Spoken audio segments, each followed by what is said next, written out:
Doctor के पास। Doctor ने check की धड़कन और सांस। चूहा बोला ठीक लग रहा, थोड़ा कम हुआ उसका तनाव और स्ट्रेस। आज शुक्रवार है, चूहे को बुखार है। आज शुक्रवार है, चूहे को बुखार है। चूहा गया डॉक्टर के पास।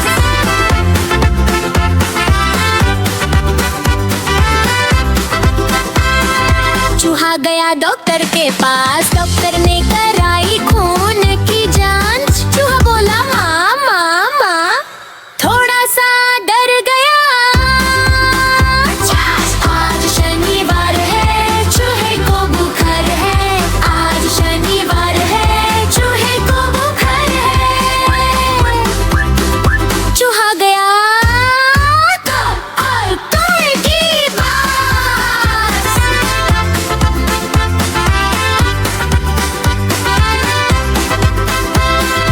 चूहा गया डॉक्टर के पास, पर डॉक्टर हुआ फरार। चूहा बोला चुई चुई चुई, अब मैं हूँ बिल्कुल तैयार। बुखार हुआ बिल्कुल गया, अब चूहा फिर से खुशखबर। नाचे गाए बोले सबसे, सेहत सबसे बड़ी है यार। आज बुधवार है, चूहे को बुखार है। आज बुधवार है, चूहे को बुखार है।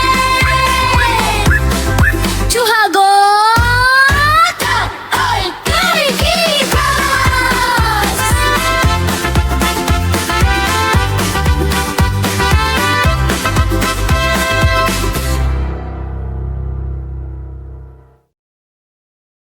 Thanks for watching and subscribe to our channel. Don't forget to like and share.